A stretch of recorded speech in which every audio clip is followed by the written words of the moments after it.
So we're doing chapter 7, atomic structure and periodicity, as you can see on the board. To start, you got to deal with electromagnetic radiation, which is measured in wavelengths, which is as seen in the symbol lambda, which is measured in meters. That's wavelengths.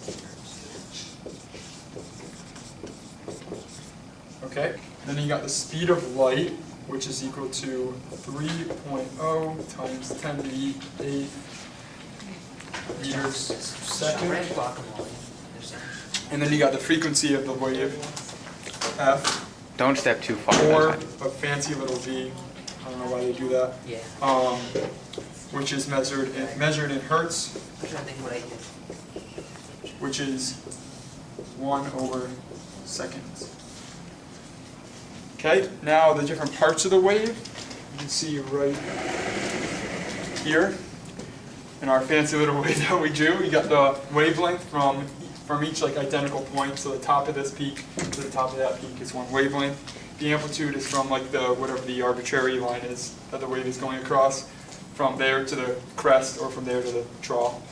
And then you got the frequency, which is however many wavelengths you get over a period of time. Again, that's arbitrarily defined.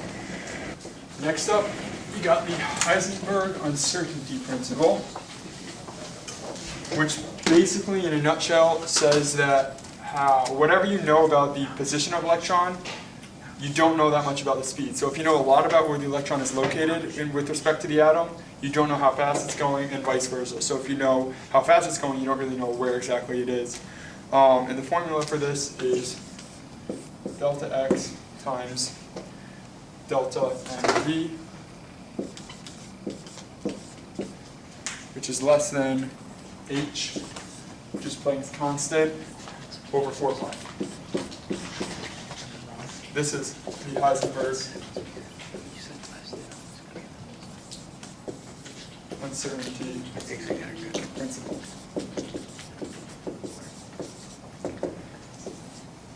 You've got quantum numbers, and the first ones are the n numbers, which are just any whole numbers, so they can be like 1, 2, 3, or -1, -2, -3, and so on. And basically what they show is how the higher the quantum number is, and also like the higher the absolute value of the quantum number is, the less the bond distance is, which means there's higher energy because there's a stronger bond in between those atoms or molecules, whatever it is. Okay, so the next one we have is the angular. How long are you supposed to be, Ms. Johnson? Momentum quantum, I think. Ms. Johnson, how long are these supposed to be? As long as it takes.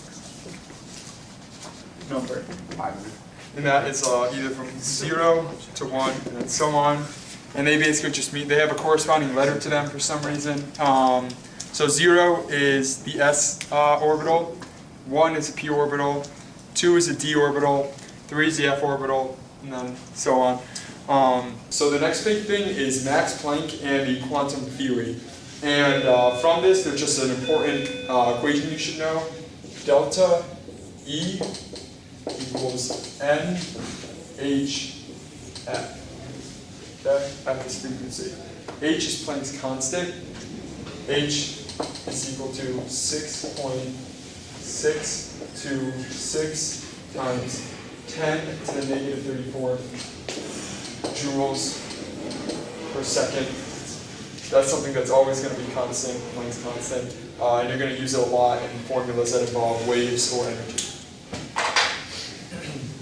Okay, so next up is Einstein. I'm sure all of you guys have heard of him before. Einstein, basically what he does is he comes up with a correlation between energy and matter. And he uses this equation, which you have right here, and he comes up with this very famous equation, which I'm sure all you guys have heard of before. E equals mc squared. Yeah, everybody knows that one. You use that whenever you do. So energy equals mass times the speed of light squared. You use this a lot when you're doing like nuclear problems, when you have mass lost, and then you can find, using this equation, how much energy you make from that certain amount of mass loss. That's just an example of that. Again, very big equation. From this, the Broglie found out that lambda equals h over ml. Another important formula you should know. From this, you can see that large particles would have short wavelengths because the higher mass they have, the shorter wavelength they would have because you're dividing by a bigger number. All right. So here we have the Bohr model. This is just an example of sodium we have here, but you can use them for any element. The center right here is the positively charged dense nucleus of the atom, and it's surrounded by these rings that you'll see. And these are principal energy levels, and they just have these little dots on them right here, these little circular things. And those are the electrons in each of those principal energy levels. So you'll see the first principal energy level, the PELs, have 2 electrons, the next ones have 8, a complete shell, then the last one, the valence shell, only has 1, and that's a sodium atom again.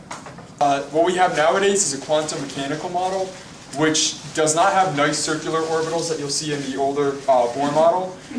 It's more correct though because it doesn't show the exact location of electron like this again does. It just shows areas of high probability for an electron at any given time. We base the quantum mechanical model off the Heisenberg uncertainty principle, which basically states that the more we know about the speed of an electron, the less we know about the location of that electron, and vice versa. So if we know exactly where that electron is in a given time, we will not know remotely how fast it's going. So another thing the Heisenberg uncertainty principle states is that if you square the wave function, that little thing with the trident looking symbol, then you will know where the probability of the electron is with respect to the atom. Okay, so the quantum mechanical model also has these things called nodes. Basically, it's kind of like the Bohr model. It looks kind of similar, except you draw lots of dots, densely packed dots in the center. That's where the electrons are most likely to be. Then you can draw them in a ring around them again, and then again and again and again, however many electrons there are. You'll notice a space in between here, though, all around like that. Energy level. Those are the difference in energy levels, and there's rarely ever electrons in here. Most of them are located within these dotted regions. Those are called the nodes, these blank spots right in there, where electrons are most likely not to be found. Okay, so the next important part that we have to talk about is quantum numbers. The first part is n, the principal quantum number. Principal quantum number, n. And those are just whole number integers like 1, 2, or 3. And they just show what energy level or what principal energy level the electrons are at that time. So next up we have the angular momentum quantum number, which is L. It's denoted by L. And as you see in this table here, it goes from 0 to n, again the principal quantum number, minus 1. So if n was 5, then the angular momentum number would be n minus 1, being 4, so it would be g. And basically what the angular momentum number shows us is the shape of whatever the orbital is. Okay, so the first orbital that we're going to talk about is the s orbital. Again, the L value is 0 for this one. They're the easiest ones to draw. They're just nice spheres, and you'll see I drew it on a set of axes right here, x-axis, y, and z. They're just spheres, very easy, very nice to draw. They're the most simple ones. All right. So next up is the p orbitals. Their L number, as I said before, is 1. And they're just these things called lobes, and they can be drawn on the different axes in whatever way they fit in. So like right here you'll see it's drawn on the y-axis, the lobes. So one lobe's up at the top part of the axis, bottom one is down here. They can be drawn on the x-axis like that. They're kind of like an infinity sign that's kind of filled in, of course. And then they can also be on the z-axis, like coming at you and away from you. Any one works. They're all drawn like that. The next up is d orbitals. Their L number is 2, and they basically are just like 2 mushed together p orbitals, kind of like a flower right here. They can be drawn on any axis, kind of like a p1. They can be drawn on x, y, or z, and they're generally high energy orbitals as compared to s and p. Yeah.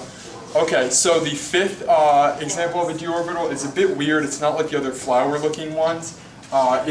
It's basically a p orbital with a ring around it. Still same, like high energy. They haven't really changed that much, except that they're just drawn differently because it's a fifth one.